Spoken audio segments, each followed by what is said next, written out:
Assalamualaikum warahmatullahi wabarakatuh.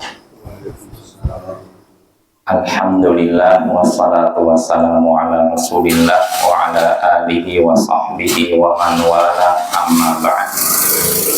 Ya ikhwah a'azzani wa a'azzakumullah, bertemu kembali di malam Kamis untuk mengkaji hadis-hadis Nabi yang ada dalam Kitabul Arba'in fi Madhabis Salaf, kitab 40 hadis tentang madhab salaf karya Syekh Ali bin Yahya Al-Haddadi hafizahullahu ta'ala.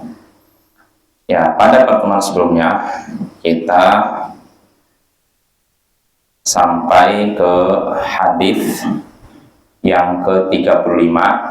Ya, kita menyelesaikan hadis 35, yaitu hadis tentang ketinggian Allah dan bantahan terhadap hululiyah, kaum hululiyah, yaitu orang-orang yang berpemahaman Allah menitis pada makhluknya.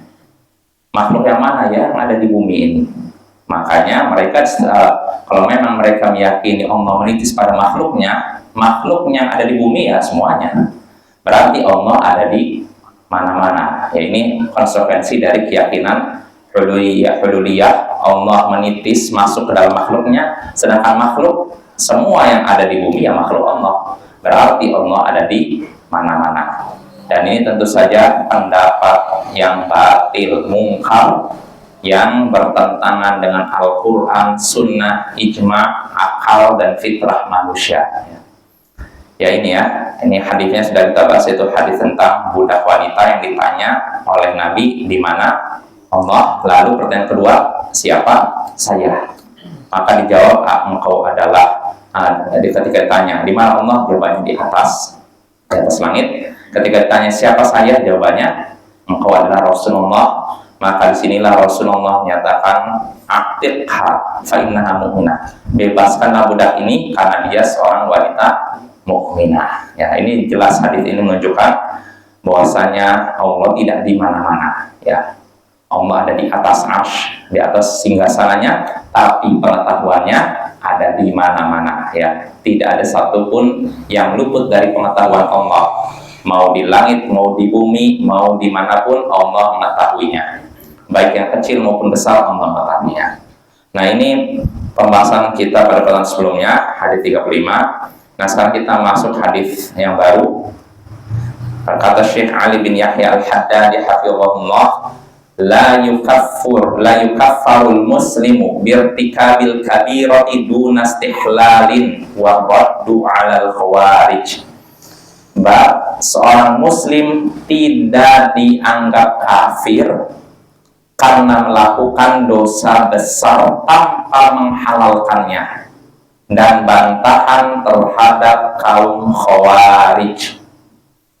Nah, ini judul babnya, bab seorang muslim tidak dikafirkan, tidak dianggap keluar dari Islam karena melakukan dosa besar tanpa menghalalkannya, dan bantahan terhadap kaum khawarij.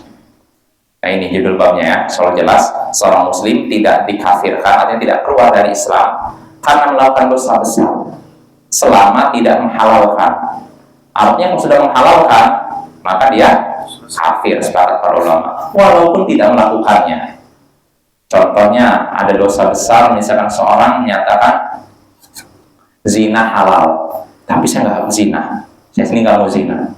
Maka orang seperti ini kafir walaupun tidak berzina. Ya, ini menghalalkan apa yang Allah halalkan, begitu juga mengharamkan apa yang Allah halalkan walaupun dia melakukannya. Misalkan seorang menyatakan apa contohnya, apa nggak mesti makanan, perbuatan lah, misalkan jilbab, menutup aurat, kata dia hukumnya haram.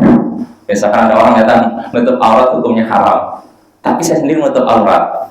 Nah, ini orang seperti ini kafir sepakat para ulama ya. Kalau sudah mengharamkan apa yang Allah halalkan atau menghalalkan apa yang Allah haramkan, maka dia kafir walaupun tidak melakukannya atau meninggalkannya.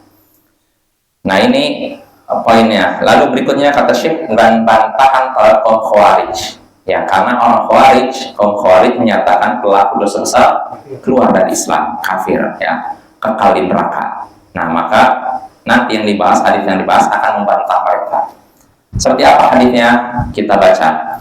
Berkata Syekh Ali bin Yahya Al-Haddadi hafizahullah, an Ubadah bin Samit radhiyallahu anhu, anna Rasulullah sallallahu alaihi wasallam qala wa hawlahu isabatu min ashabi ta'alau bayi'uni ala an la tusyriku billahi syai'a wa la tasriqu wa la taznu wa la taqtulu awladakum wa la ta'tu bi buhtanin taftarunahu baina aydikum wa arjulikum wa la ta'suni fi ma'ruf faman waffa minkum fa ajruhu 'ala Allah wa man asaba min dzalika syai'an fa'uqiba bihi fid dunya fahuwa lahu kaffarah wa man asaba min dzalika syai'an fasatarahu Allah fa amruhu ila Allah in syaa'a 'aqabahu wa in syaa'a 'afa anhu qala fa bay'tuhu 'ala dzalik rawahul Bukhari wa Muslim. Nah, di sini dari Ubadah bin As-Samit, semoga Allah meridainya, bahwasanya Rasulullah SAW bersabda dalam keadaan di sekitar beliau ada beberapa sahabatnya, kemarilah, bersumpah setialah kepadaku untuk tidak menyekutukan Allah sedikit pun, dan tidak mencuri, tidak berzina, tidak membunuh anak-anak kalian, tidak membuat-buat kebohongan yang kalian adakan di antara tangan kalian dan kaki kalian, dan jangan mendurhakaiku dalam perkara yang baik.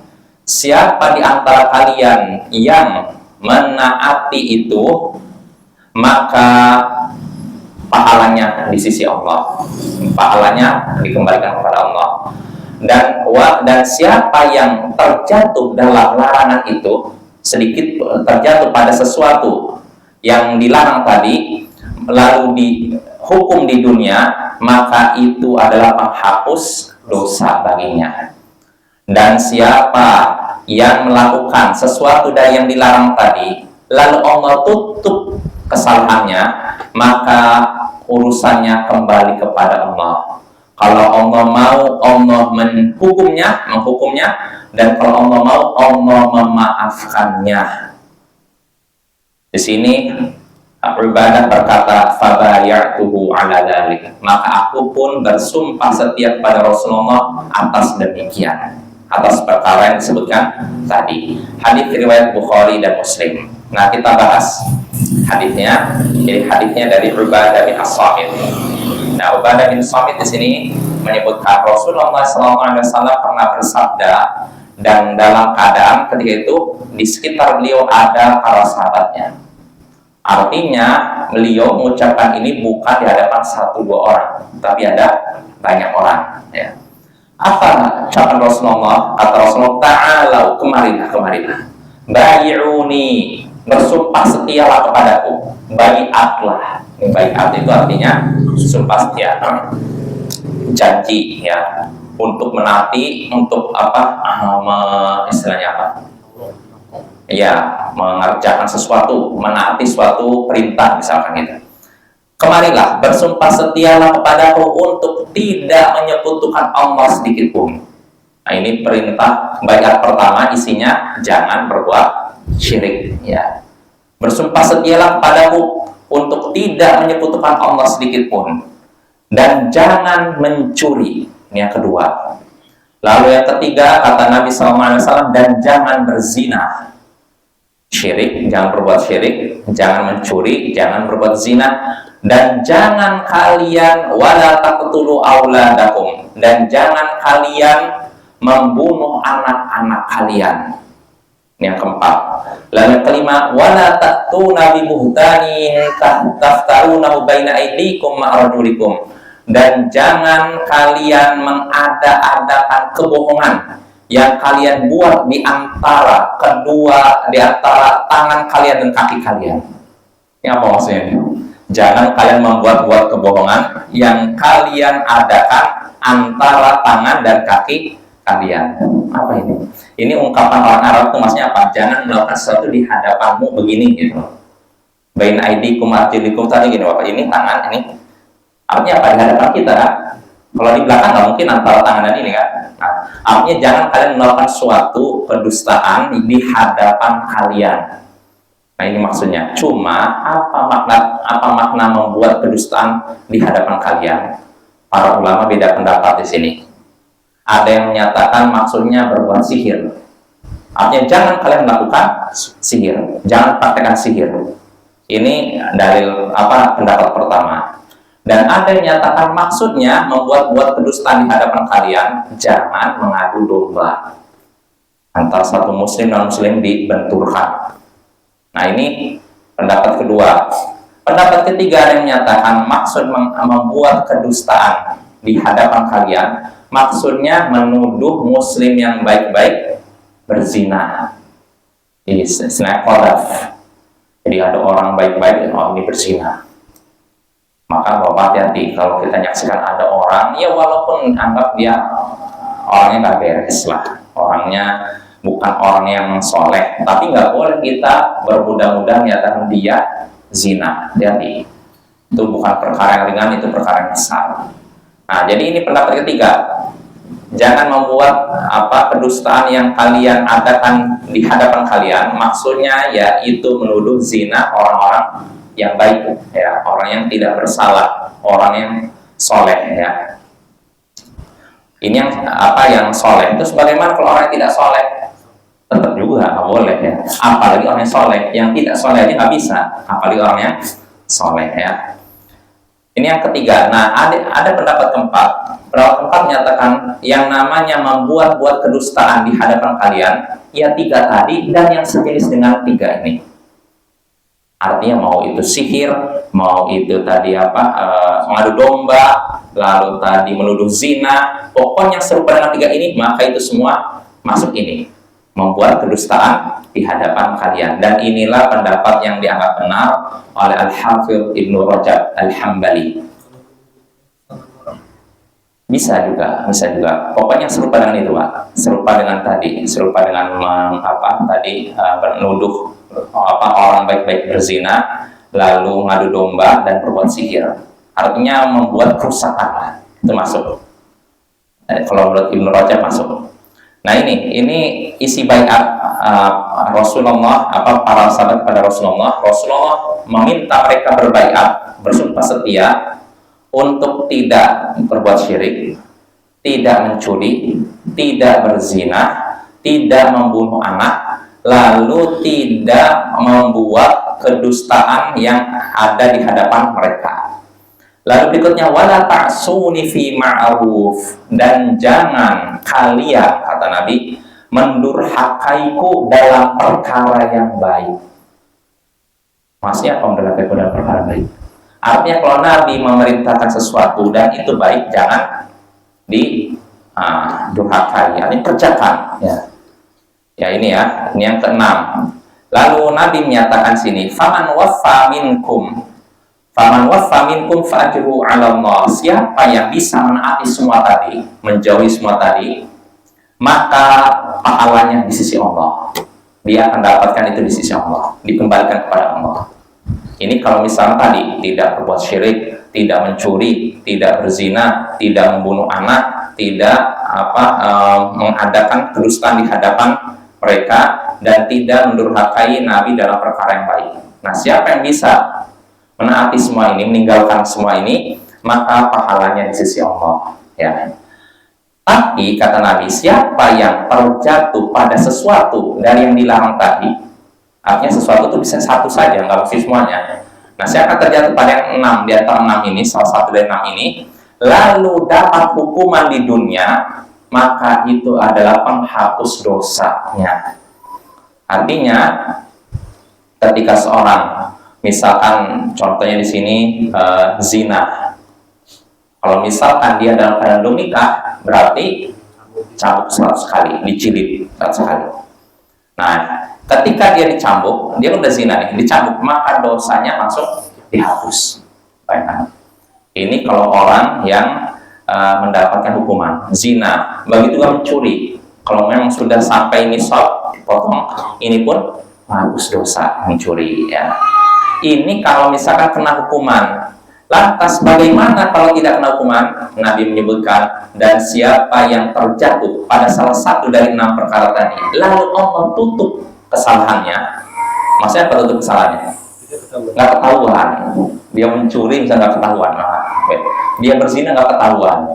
Dia melakukan maksiat-maksiat tadi dalam keadaan tidak diketahui oleh pemerintah, oleh pihak yang berkuasa, sehingga tidak dihukum. Nah, siapa yang melakukan salah satu dari beberapa perkara tadi, lalu Allah tutup kesalahannya, maka urusannya kembali kepada Allah. Maksudnya apa? Nabi katakan, kalau Allah mau, Allah hukum dia. Dan kalau Allah mau, Allah maafkan dia. Ya, artinya kalau dihukum berarti masuk neraka. Kalau dimaafkan, masuk surga, bayangkan. Nah, itu karena kasih Allah. Maka di sini Ubadah bin As-Samit setelah mendengar perintah Nabi untuk berbaik aku begini, Uqbah berkata, "Fabayatuhu ala dzalik." Aku pun bersumpah setia kepada Rasulullah untuk melakukan semua tadi. Nah, ini Bapak ya. Ini makna hadis tadi. Hadis ini diriwayatkan oleh Imam Bukhari dan Muslim. Nah, di antara faedah yang bisa kita petik dari hadis ini, di antaranya pertama, disyariatkan pemimpin mengambil baiat atau sumpah setia dari rakyatnya. Disyariatkan pemimpin mengambil baiat sumpah setia dari rakyatnya, dari bawahannya. Dan pemimpin di sini memang pemimpin yang benar asli Bapak ya, bukan jadi-jadian ya. Bukan pemimpin istilahnya apa ya, cuman namanya saja, tapi memang dia memegang kekuasaan, punya kekuatan. Ya, ada pun pemimpin jadi-jadian, ya seperti pemimpin ormas misalkan, atau pemimpin gerakan bawah tanah, maka nggak berlaku. Maka Bapak, baiat itu hanya disyaratkan kepada pemimpin yang punya kekuasaan. Ya, kekuasaan seperti apa ya, misalkan presiden, raja, sultan, atau apapun namanya, perdana menteri atau apapun ini. Adapun pemimpin-pemimpin itu tadi yang di bawah tanah nggak berlaku. Karena di zaman sekarang ada model begitu. Jadi katanya dia udah punya pemimpin sendiri. Oh, presiden saya bukan presiden Prabowo, bukan. Saya punya presiden sendiri. Presiden bawah tanah. Punya gubernur sendiri, punya bupati sendiri, punya camat sendiri. Ini nyata yang seperti ini. Nah, yang kayak gini nggak berlaku apa ya? Ya, jadi baiat itu hanya berlaku ditujukan kepada orang yang punya kekuasaan ya. Kekuasaannya jelas ya, bukan tadi cuma kekuasaan di atas kertas saja Bapak ya. Ya ini. Jadi ini disyariatkan orang disyariatkan orang yang ya, terima kasih. Disyariatkan orang yang punya kekuasaan, pemimpin, untuk mengambil baiat, sumpah setia dari bawahannya. Seperti Nabi sini mengambil sumpah setia dari bawahannya, para sahabatnya. Dan Nabi kalau kita mau tengok dalam sejarah, beliau mengambil baiat, sumpah setia dari para sahabatnya ketika masuk Islam dan ketika sudah masuk Islam. Jadi nggak mesti dalam satu keadaan aja. Namanya baiat ini bisa diulang-ulang. Misalnya gini, pemimpin nyaksikan rakyat ini pertama ketika dia sah jadi pemimpin kan ngambil baiat mereka. Kami bersumpah setia mengakui Anda sebagai pemimpin, siap membela Anda. Nah, itu dah. Nah, tapi bisa juga pemimpin kalau menyaksikan mungkin kondisi masyarakat sudah ada gejolak. Nah, maka dia boleh minta lagi rakyat untuk memperbarui baiat istilahnya supaya lebih kuat lagi ininya kepemimpinannya. Maka ini diperbolehkan. Ya Rasulullah gitu, ketika masuk Islam para sahabat baiat, ketika sudah masuk Islam baiat. Jadi baiatnya itu nggak mesti satu, bisa berulang-ulang tergantung kebutuhan. Ya contohnya Rasulullah pernah sebagaimana disebutkan oleh Muslim dari Auf bin Malik al-Ashja'i, Nabi pernah bersama 789 orang berkumpul. Ini terbatas, berarti nggak semua orang kan. Rasulullah langsung berkata kepada 789 sahabat ini, "Ala tubayi'una Rasulullah? Tidakkah kalian membaiat Rasulullah? Tidakkah kalian bersumpah setia kepada Rasulullah? Nah, para sahabat yang 7, 8, 9 orang ini bingung. Barusan mereka baiat, barusan mereka sumpah setia kepada Rasulullah. Maka mereka pun berkata, "Qad bay'naka ya Rasulullah." Kami baru saja sumpah setia kepadamu ya Rasulullah. Baru saja kami membaiatmu ya Rasulullah. Maka Rasulullah mengulangi lagi, "Ala tubayyi'una Rasulullah?" Tidakkah kalian membaiat Rasulullah? Tidakkah kalian bersumpah setia kepada Rasulullah? Nah, para sahabat akhirnya membentangkan tangan mereka, lalu berkata, "Kami baru saja membaiatmu ya Rasulullah. Kami baru saja bersumpah setia kepadamu ya Rasulullah. Fa'ala ma nubayyi'u." Dalam hal apa lagi kami harus membaiatmu? Dalam hal apa lagi kami harus bersumpah setia kepadamu? Baru Rasulullah mengucapkan, ala an ta'budu lillahi syai'a, ala an ta'budu lillah wa la tusyriku bi syai'a wa tuqimus salat wa tuti'u. Hendaknya kalian beribadah kepada Allah semata dan tidak menyekutukannya, lalu kalian melaksanakan sholat lima waktu dan menaatiku. Rasul menyebutkan 4. Setelah itu kata Auf, wa asarra kalimatan khafiyah. Kemudian beliau mengucapkan kata-kata yang pelan. Kata beliau, tadi yang 4 tadi disebutkan keras. Kalian beribadah kepada Allah, tidak menyekutukan Allah sedikit pun. Kalian melaksanakan sholat waktu dan atiku. Setelah itu Rasulullah mengucapkan kata pelan, dan jangan minta kepada manusia sedikit pun. Tadi suara keras, ketika terakhir jangan minta kepada manusia sedikit pun. Kira-kira kenapa? Kok dipelankan? Yang tadi keras, terus yang ketiga terakhir jangan minta pada manusia sedikit pun. Nah, hikmahnya ya karena apa? Kalau misalkan dikeraskan, khawatirnya para sahabat atau orang lain yang dengar merasa keberatan. Karena Rasul lihat ini 7, 8, 9 orang ini istimewa. Maka Rasul khusus jangan minta kepada manusia sedikit pun. Nah, akhirnya apa?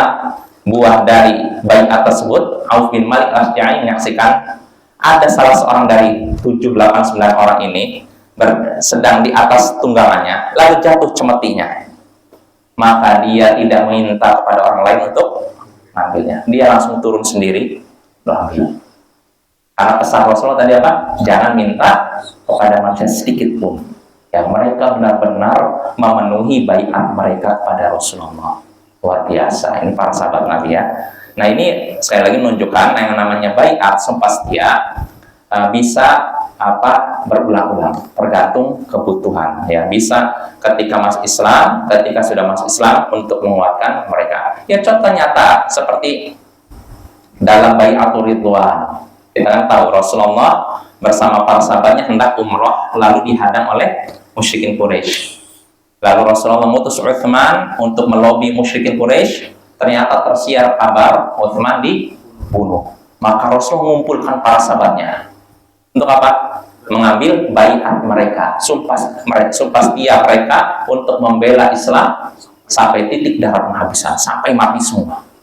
Nah, lihat tuh. Di sini Rasulullah baiat. Padahal dulunya sahabat juga sudah baiat. Maka ini Bapak menunjukkan baiat ini bisa berulang, nggak pasti sekali, tergantung kebutuhannya. Dan sekali lagi yang berhak mengambil baiat itu pemimpin yang memang asli pemimpin ya, bukan pemimpin jadi-jadian kayak gitu. Pemimpin bawah tanah istilahnya gitu. Atau ormas, ada pemimpin ormas tiba-tiba udah kayak seperti presiden, ngatur sana, ngatur sini. Nah, ini nggak tahu diri namanya ya. Namanya ormas, ya ormas, dia nggak punya kekuasaan apa-apa, cuman punya kekuasaan terhadap orang yang di bawahnya, nggak bisa ngatur negara, Pak ya. Nah, itu faedah pertama ya, disyaratkan pemimpin mengambil baiat dari rakyatnya. Lalu faedah berikutnya yang bisa kita petik dari hadis ini, tercelaknya atau diharamkannya syirik. Ya, ini jelas lah. Karena di antara isi baiat yang diambil Rasulullah dari para sahabatnya, jangan berbuat syirik, jangan menyekutukan Allah sedikit pun. Lalu faedah berikutnya juga diharamkannya mencuri. Sebab inilah isi baiat para sahabat pada Rasulullah. Rasulullah menyatakan, berbaiatlah kepadaku, bersumpah setialah kepadaku untuk tidak berbuat syirik dan jangan mencuri. Ya. Dan mencuri di sini umum, mau mencurinya dari muslim maupun kafir. Ya. Jadi bukan muslim saja, kafir dihalalkan. Ya, ini orang-orang bermasalah. Ya. Lalu berikutnya, hadis ini juga menunjukkan diharamkannya zina. Karena ini Nabi melarang para sahabatnya dan mengambil sumpah dari mereka untuk meninggalkan zina. Ya. Lalu berikutnya, wala taqtulu auladakum, diharamkannya membunuh anak. Pertanyaannya, kok bunuh anak? Berarti kalau bunuh selain anak boleh? Gimana nih? Di sini sebutkan anak, gimana Pak? Dilarang juga. Kenapa yang disebutkan membunuh anak? Karena ini yang banyak terjadi di zaman jahiliyah. Bahkan dalam Al-Quran, wala taqtulu auladakum khasyata imlaq, nahnu narzuquhum wa iyyakum. Jangan kalian bunuh anak kalian karena takut miskin. Kamilah yang memberikan rezeki kepada kalian dan kepada mereka, pada anak-anak itu. Di sini Allah nyatakan jangan bunuh anak kalian karena takut miskin. Berarti kalau bunuh anak karena tidak takut miskin boleh? Nggak boleh juga. Nah, kenapa disebutkan takut miskin? Karena inilah yang umumnya terjadi zaman jahiliyah, ya. Jadi ada, kalau kita belajar usul fikih, ada kalimat tertentu yang tidak memiliki mafhum. Mafhum artinya nggak memiliki pemahaman terbalik dari itu. Jadi nggak mesti misal, jangan bunuh anak kalian karena takut miskin. Oh berarti kalau selain takut miskin boleh? Enggak. Mafhum ini nggak kepakai. Ya kalau kita belajar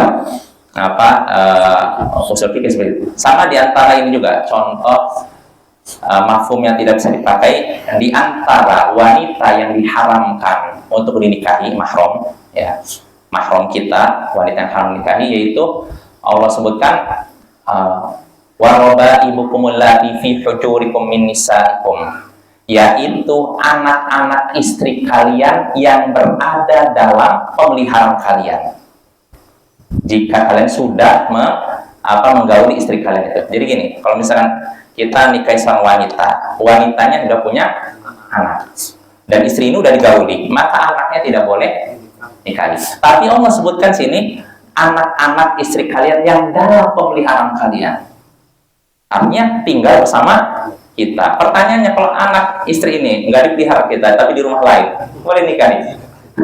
Nah, yang tadi itu nggak memiliki mafhum, ya. Jadi nggak bisa dipakai mafhumnya. Karena apa? Karena keumuman yang namanya anak tiri itu biasanya tinggal bersama bapak tirinya, ya kan? Kayak gitu ya. Jadi makanya tadi kalimat yang berada dalam pemeliharaan kalian ini tidak memiliki mafhum. Ya, karena Allah menyebutkan sebagai bentuk istilahnya keumuman di masyarakat seperti itu. Ya, sama tadi, jangan bunuh anak kalian karena takut miskin. Bukan berarti kalau tidak takut miskin boleh bunuh anak, enggak. Ya. Tapi karena keumuman di zaman itu orang-orang bunuh anak karena takut miskin, ya. Tapi yang uniknya, anehnya, di antara mereka ada yang membunuh anak, terutama perempuan, tapi membiarkan anjing. Jadi itu aneh orang zaman jahiliyah. Jadi di antara mereka ada yang punya perempuan, anaknya dibunuh, anjing dibiarkan. Ini jahiliyah nih. Naudzubillah min dzalik. Iya, anjing lebih berharga daripada anak sendiri. Nah ini kita lihat. Jadi tidak boleh membunuh anak. Ya ini sebagai contoh saja. Bukan berarti membunuh selain anak boleh. Semuanya nggak boleh. Lalu berikutnya diharamkannya atau dilarangnya membuat kedustaan di hadapan kita. Ya tadi di antaranya ada yang menyebutkan sihir, ada yang menyatakan adu domba, ada yang menyatakan menuduh wanita baik-baik berzina, dan ada yang menyatakan semua ini yang sejenis dengan ini.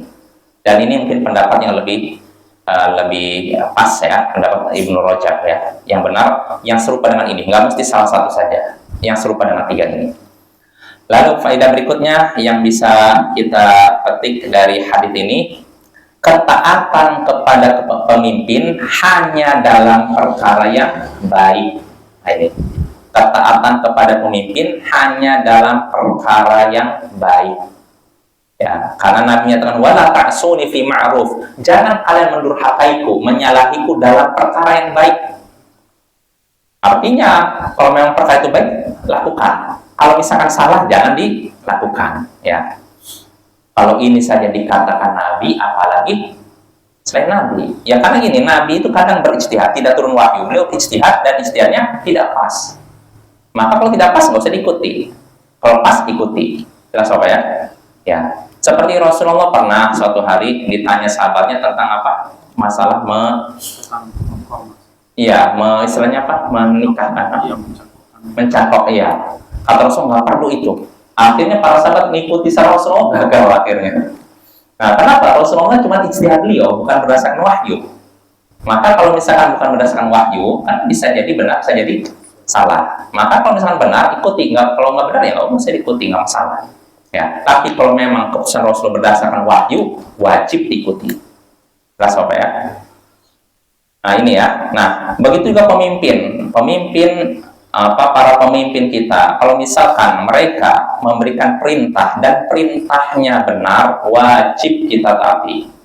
Perintahnya baik, wajib kita taati, walaupun tidak ada keterangan dalam Al-Quran dan Sunnah. Karena yang perintah, aturan yang diberikan kepada yang diberikan oleh pemimpin itu ada 3. Pertama, yang sesuai dengan Al-Quran dan Sunnah. Kedua, bertentangan dengan Al-Quran dan Sunnah. Ketiga, tidak bertentangan dengan Al-Quran dan Sunnah, tidak ada perintahnya tapi mengandung maslahat. Ya. Yang pertama, kalau perintah dari pemimpin sesuai dengan Al-Quran dan Sunnah, ini wajib taati tidak? Wajib. Contohnya apa? Pemimpin misalkan rakyat Indonesia wajib puasa Ramadan. Wajib. Ya kita wajib ya, karena itu sudah sesuai dengan Al-Quran Sunnah. Maka itu perintah Allah dan Rasulnya, nggak diragukan lagi. Kalau misalkan pemimpin menyuruh itu, ya kita nggak usah ragu lagi, wajib itu kita harus naati ya. Nih ya, begitu juga kalau misalkan anggap nih, misalkan ini pemerintah mewajibkan wanita muslimah yang dewasa menutup aurat, memakai jilbab. Maka nggak boleh seorang muslim, wah ngapa dipaksa-paksa. Nah, ini perintah yang sesuai dengan Al-Quran Sunnah, ya bukan semata-mata dari pemimpin, itu aja udah wajib. Apalagi kalau sudah diperintahkan oleh pemimpin, ini makin wajib ya. Ini kalau perintahnya sesuai dengan Al-Quran Sunnah. Kedua, kalau perintahnya tidak sesuai dengan Al-Quran Sunnah, bertentangan, apa sikap kita? Tolak, nggak usah taati. Ya, contohnya kalau misalkan pemimpin misalkan mewajibkan atau meminta rakyat, terutama kaum wanita, untuk membuka jilbab mereka. Nah, ini aturan yang mungkar ya. Maka nggak boleh ditaati, kecuali kalau khawatir nyawa melayang lain lagi ya. Karena ini pernah terjadi di beberapa negara Timur Tengah. Bayangkan Timur Tengah ini kan rata-rata muslim kan, orang Arab, tapi pernah ada pemimpin model gini, pemimpin model gitu, sampai menyatakan puasa Ramadan nggak usah dilaksanakan karena akan menguras tenaga rakyat. Kayak gini bayangkan Timur Tengah. Kenapa bisa seperti itu? Karena namanya sekulerisme itu merajalela, sudah memasuki negara-negara Arab. Ya, cuman ada beberapa negara yang masih dilindungi ya, Arab Saudi, terus Uni Emirat Arab, nah ini masih terlindungi, tapi negara lain udah dimasuk ke sekuler, orang-orang sekuler, sehingga mereka yaitu aturan Islam yang jelas-jelas dalam Al-Quran Sunnah mereka ini kan. Tapi akhirnya pemimpin terjungkal juga ya, kalau takdirkan terjungkal. Siapapun yang menentang aturan Allah pasti akan Allah balikkan dia, nggak akan Allah pertahankan ya. Nah itu contohnya Bapak ya. Jadi nggak boleh yang kedua nih, kalau misalkan perintah pemimpin bertentangan dengan Al-Quran Sunnah, sikap kita apa? Jangan naatinya. Yang ketiga, kalau perintahnya ini, aturan dari pemimpin ini tidak ada dalam Al-Quran Sunnah, tapi tidak juga bertentangan dan mengandung kebaikan, maka sikap kita apa? Menaatinya. Ya contohnya apa? Anggota royong. Iya, ini yang sulit kayaknya kita berpikir. Oh ya, biasanya kalau kita ada perintah gotong royong, udah ada dananya, ya enggak? Biasanya kayak gitu. Udah ada dananya, ngapain kita gotong royong? Ini juga Bapak hati-hati nih. Kalau memang ada instruksi seperti itu ya kita taati ya, semampu kita ya. Ya contohnya tadi rambu-rambu lalu lintas, lampu merah. Ini juga memang tidak ada dalam Al-Quran Sunnah, tapi tidak bertentangan, bahkan mengandung kemaslahatan kan, maka wajib bagi kita menaatinya. Jadi keliru seperti beberapa orang yang nggak usah naati ini aturan manusia, kita hanya menaati aturan Allah katanya. Ada orang-orang model gitu ya. Jadi akhirnya terobos terus.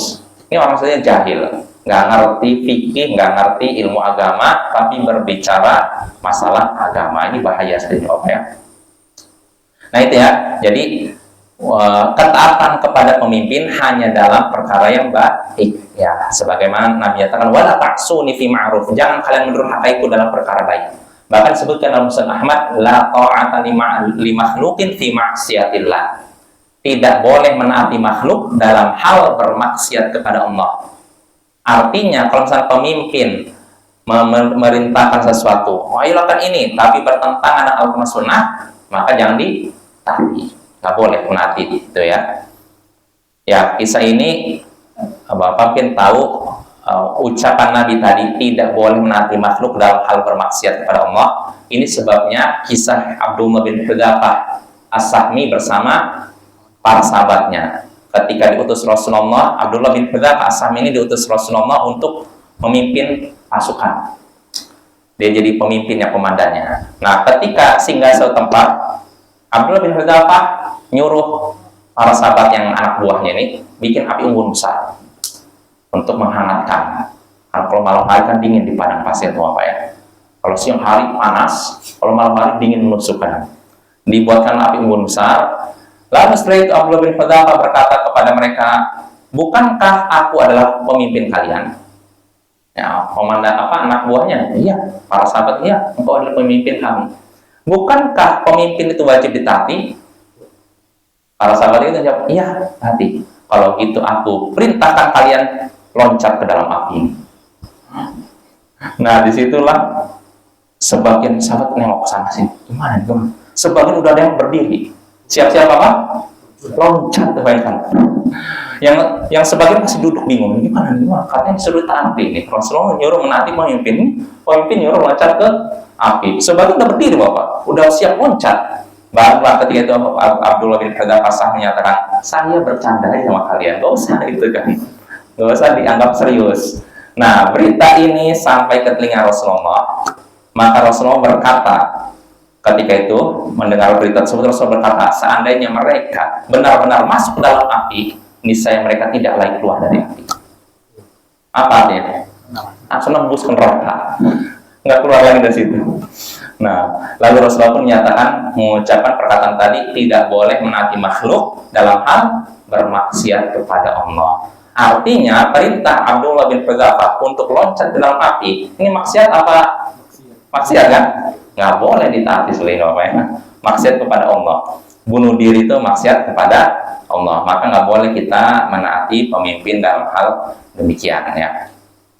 Karena yang seperti ini ada. Kadang sebagian pemimpin istilahnya memberikan tekanan kepada orang di bawahnya sampai disuruh bunuh diri. Ya mungkin untuk apa? Menutup jejak misalkan. Maka harus bunuh diri. Nah, ini nggak boleh taati, Bapak ya, nggak boleh dengan alasan apapun. Kalau misalnya ada orang yang diancam gitu, bagaimana? Kabur aja.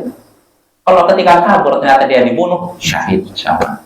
Tapi kalau dia naati ya bunuh diri, nggak akan ada pahala apa-apa. Dia malah sengsara dan nanti pemimpinnya nggak bisa nolong dia di akhirat. Ya tidak? Iya, nggak ada. Jangan kita mau menaati pemimpin kalau itu maksiat ya. Lalu berikutnya, faedah berikutnya yang bisa kita petik dari dari hadis ini, siapa yang meninggalkan larangan-larangan Allah yang sudah Allah berikan, maka dia mendapatkan pahala. Maka dia akan mendapatkan pahala. Ya, siapa yang meninggalkan larangan-larangan Allah, maka dia dapat pahala. Makanya di sini Nabi menyatakan, siapa yang memenuhi, siapa di antara kalian memenuhi semua tadi, menaati tadi, tidak melakukan semua tadi, maka pahalanya di sisi Allah. Nah ini Bapak ya. Lalu faedah berikutnya yang bisa kita petik dari hadis ini juga, kalau kita lihat dari hadis tadi, isinya larangan atau perintah? Bersumpah setialah kepadaku untuk tidak menyekutukan Allah, tidak mencuri, tidak berzina, tidak membunuh, tidak membuat kedustaan, dan tidak mendurhakaiku. Nah, isinya larangan atau perintah? larangan. Nah, kok bisa larangan tapi tidak disebutkan perintah? Apa hikmahnya? Kata para ulama, karena menolak kerusakan lebih didahulukan daripada meraih kemaslahatan.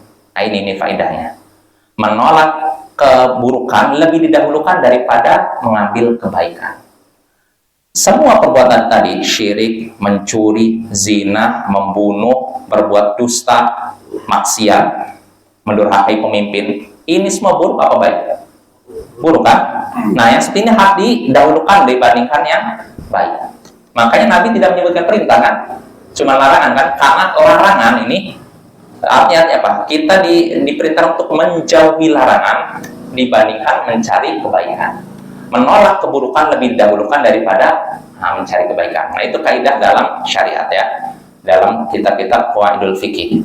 Lalu faedah berikutnya yang bisa kita petik dari hadis ini juga, siapa yang terjatuh dalam larangan Allah lalu mendapatkan hukuman, maka hukuman itu menjadi penghapus dosanya.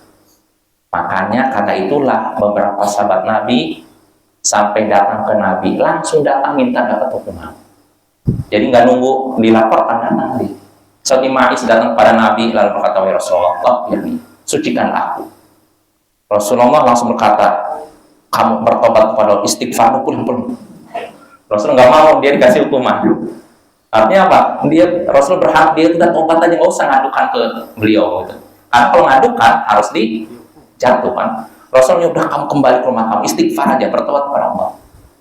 Akhirnya apa? Gak berapa lama datang lagi, wahai Rasulullah, sucikan aku. Artinya berilah aku hukuman. Rasul berkata, udah kamu istighfar aja, udah pulang ke rumah, tobat aja kepada Allah. Pulang dia, nggak berapa lama balik lagi. Sampai 3 kali atau 4 kali, akhirnya Rasulullah pun bertanya, dalam hal apa aku harus mensucikanmu, membersihkanmu? Akhirnya dijawab oleh Ma'is, dari zina. Ternyata dia berzina. Akhirnya dia pun dirajam. Nah, itu Ma'is. Begitu juga wanita Ghamidiyah, wanita di suku Juhainah, datang langsung ke Rasulullah dalam keadaan perutnya hamil karena zina. Dia mengharapkan dijatuhi hukuman. Kenapa para sahabat sampai pengen seperti itu? Karena tahu betapa besarnya utama mendapatkan hukuman dari syariat. Karena itu menghapus dosa. Sedangkan kita nggak tahu bahwa kita tobat selama ini, apa ada jaminan dosa kita diampuni Allah?